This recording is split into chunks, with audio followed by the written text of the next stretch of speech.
Assalamualaikum warahmatullahi wabarakatuh.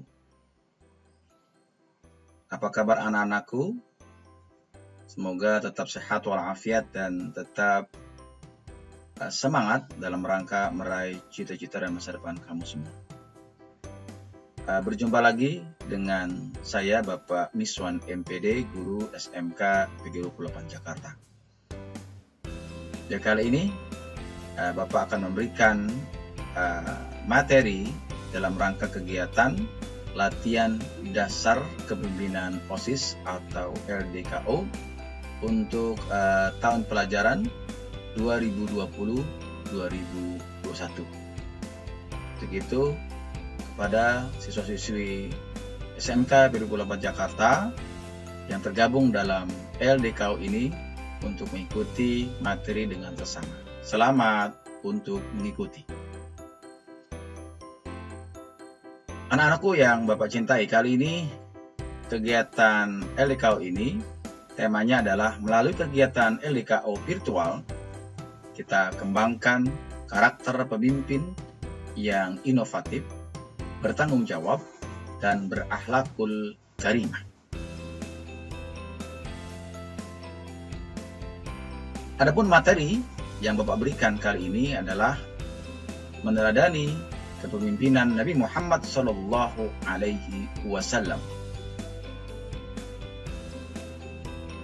Adapun materi yang akan Bapak berikan yang pertama adalah arti pemimpin. Yang kedua, arti kepemimpinan dalam Islam. Yang ketiga, 4 sifat Rasulullah dalam memimpin. Yang keempat adalah bagaimana cara meneladani Rasulullah SAW dalam memimpin. Langsung saja anak-anakku, apa arti kepemimpinan? Banyak teori-teori umum yang didefinisikan tentang kepemimpinan. Kali ini, dalam konteks ini Bapak berikan kepemimpinan itu adalah kemampuan seseorang untuk mempengaruhi orang lain sehingga dapat menimbulkan kepatuhan, rasa hormat, loyalitas, dan kerjasama demi untuk mencapai tujuan bersama. Jadi perlu kita pelajari bagaimana kita agar mampu memimpin ini saling untuk menghormati dan mengetahui potensi rekan-rekan kita sama dalam OSIS sehingga tujuan yang dituangkan dalam GPPK dapat terlaksana dengan baik. Apa arti kepemimpinan dalam Islam? Nah, yaitu sebuah proses atau kemampuan untuk mengarahkan dan memotivasi tingkah laku orang lain. Karena setiap orang itu memiliki motivasi tersendiri dalam berorganisasi, terutama dalam OSIS. Serta ada usaha kerjasama, teamwork. Jadi kalau pemimpin itu harus mampu bersama dengan anak buahnya, sesuai dengan Al-Quran dan Al-Hadis untuk mencapai tujuan yang diinginkan bersama, sesuai dengan GPPK yang dituangkan dalam kegiatan OSIS untuk tahun ini. Anak-anakku yang selalu dirahmati Allah Subhanahu wa Ta'ala, insyaallah. Adapun ciri-ciri pemimpin sukses. Jadi kalau kita ingin sukses, ada ciri-cirinya jadi pemimpin. Baik ruang lingkup secara pribadi, ruang lingkup secara keluarga, maupun lingkup secara masyarakat dan negara. Yang pertama adalah harus memiliki sifat sidik. Nah, yang artinya bahwa jujur dalam ucapan dan perbuatan. Jadi tidak boleh bohong. Kemudian yang kedua, amanah. Nah, dapat dipercaya. Artinya menjalankan perintah Allah dalam membawa risalahnya. Jadi ketika kamu jadi pengurus OSIS, baik ketua OSIS, bendahara, sekretaris, dan perangkat-perangkatnya di bawah, nah itu harus amanah. Bagaimana cara amanah? Yaitu melakukan GPPK yang sudah dibuat di sidang pleno. Oleh karena itu, harusnya saatnya kalau ingin bergerak maka lihat dulu GPPK itu. Apa sih program kerjanya dalam virtual seperti ini? Apa sih yang bisa memungkinkan untuk dilakukan?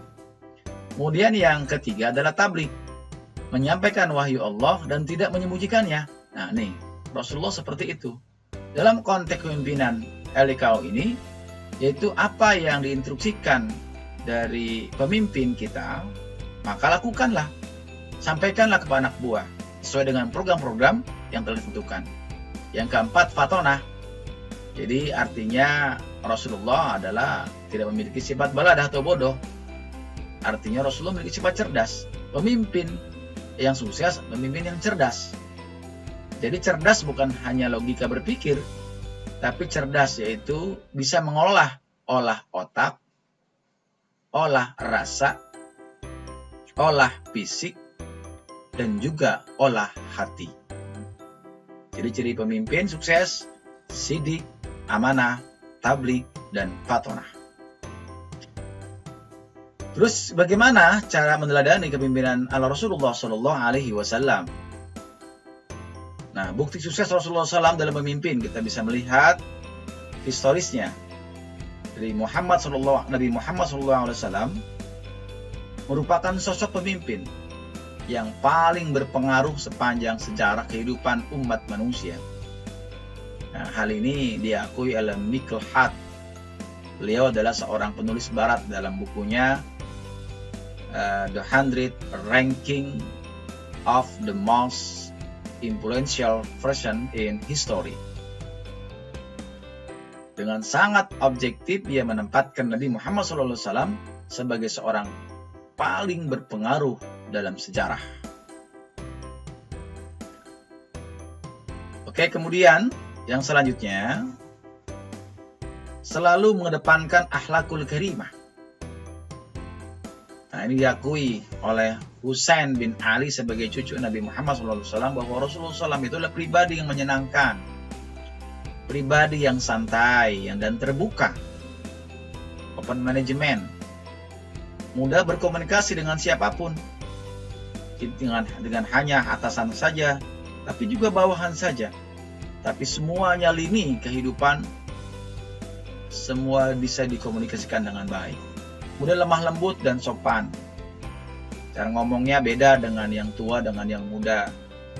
Teman dengan guru. Harus ada etikanya, lemah lembut dan sopan. Tidak keras dan tidak terlalu lunak. Kemudian tidak pernah mencela, menyakiti, menjelekkan orang lain. Kemudian tidak pernah menuntut dan menggerutu. Jadi kalau ada perintah dari atasan dan itu baik sesuai dengan program yang sudah ada, tidak ada alasan untuk menggerutu atau menuntut lebih banyak daripada mengerjakan tugas gitu. Oleh karena itu, hal ini juga tidak mengulur waktu, tidak tergesa-gesa. Jadi harus cepat membuat timeline, merencanakan suatu kegiatan kira-kira sesuai dengan programnya kapan yang harus dilakukan, program A, program B, sehingga waktu 12 jam dalam 12 bulan dalam 1 tahun itu bisa terlaksana dengan baik. Kemudian anak-anakku, hal ini sesuai dengan firman Allah Subhanahu wa taala dalam Quran surah Al-Ahzab, surat ke-33 ayat 21, Allah Subhanahu wa taala berfirman, A'udzubillahi minasyaitonir rajim. Bismillahirrahmanirrahim. Laqad kana lakum fi Rasulillahi uswatun hasanatun liman kana yarjullaha wal yawmal akhir wa dzakarallaha katsiran. Yang artinya bahwa sesungguhnya telah ada pada diri Rasulullah SAW suri tauladan yang baik bagimu, bagi orang yang mengharap rahmat Allah Subhanahu wa taala dan hari kiamat, dan dia banyak menyebut Allah Subhanahu wa taala.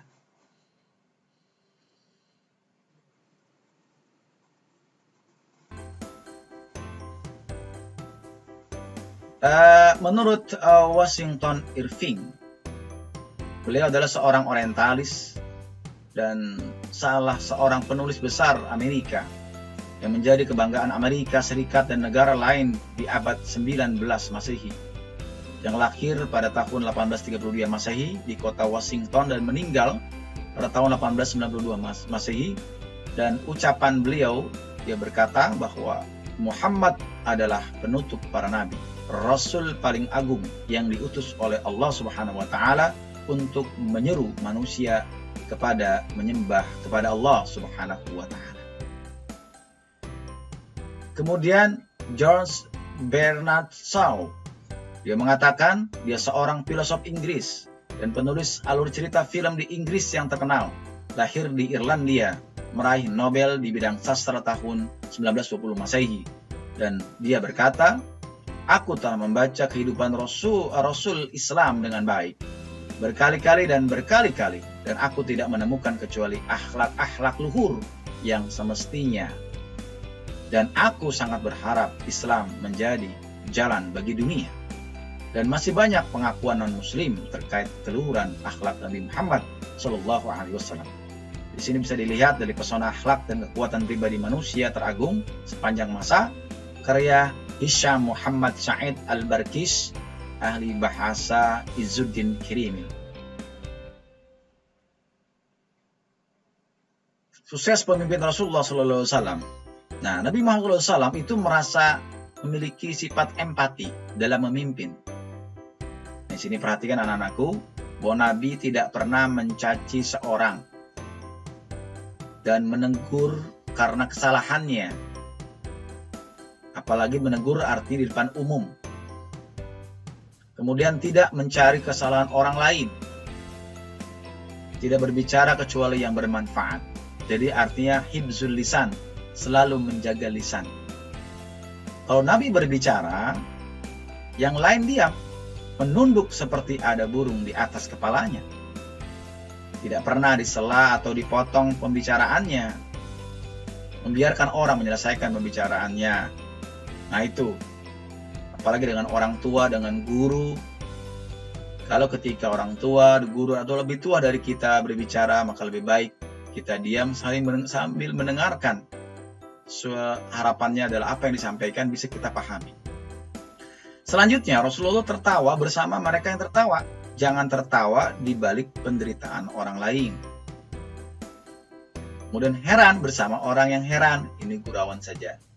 Kemudian rajin dan sabar menghadapi orang asing yang tidak sopan. Nah ini kadang-kadang kita baru kenal teman saja, terutama yang kelas 10 ya kan, atau yang lagi sedang PKL, komunitinya di dunia kerja, mungkin baru-baru kita kenal dengan mereka, kurang sopan. Ini kita harus mampu lebih sabar lagi menghadapi hal itu.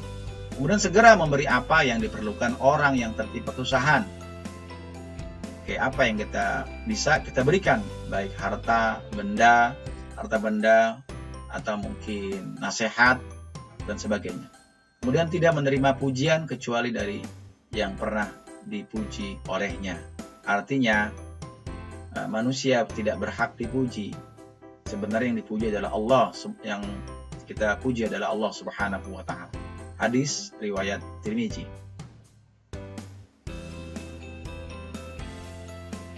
Kemudian Nabi SAW adalah sosok pemimpin yang mengedepankan kebersamaan.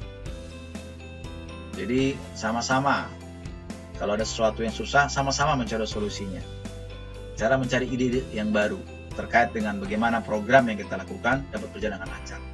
Nabi mengusulkan sebuah ide win-win solution dalam menyelesaikan masalah peletakan Hajar Aswad. Ini contoh. Contohnya bahwa waktu itu terjadi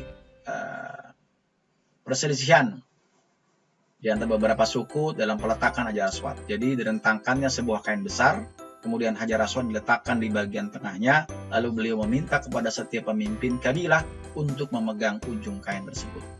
Setelah itu Hajar Aswad disimpan ke tempat semula di Ka'bah. Dengan cara seperti itu tidak ada satupun kabilah yang merasa dirugikan. Bahkan mereka sepakat untuk menggelari beliau sebagai Al-Amin, orang yang terpercaya. Kemudian kita simpulkan, jadi kekuatan akhlaklah inilah yang menjadi fondasi dalam pemimpin Nabi Muhammad SAW. Dan akhlak Nabi adalah Al-Quran Sebagaimana Allah Subhanahu wa taala menegaskan, dan sesungguhnya engkau benar-benar berbudi pekerti yang agung. Wa innaka la'ala khuluqin azim. Quran surat Al-Qalam surat ke-68 ayat 4. Bahkan ketika Aisyah radhiyallahu anha ditanya tentang akhlak Nabi Muhammad SAW, dan dia menjawab bahwa akhlak Nabi adalah Al-Quranul Karim menurut hadis Muslim. Baik anak-anakku, demikianlah materi terkait bagaimana Rasulullah berhasil dalam memimpin dunia ini. Maka yang terpenting adalah memiliki sifat-sifat yang Rasulullah miliki dituangkan dalam kegiatan LDKO ini, yaitu sidik, amanah, tabligh, dan fatonah. Kemudian mengedepankan akhlakul karimah, baik kepada orang yang lebih tua, apakah dia guru kita, orang tua kita, maka berakhlakul karimah, berbicara yang santun, yang sopan, yang baik. Insya Allah dengan begitu Allah akan menjadikan diri kita pemimpin sukses di masa akan datang. Terima kasih atas perhatiannya yang telah menonton video pada kali ini. Semoga bermanfaat. Billahi taufiq wal hidayah. Wassalamualaikum warahmatullahi wabarakatuh.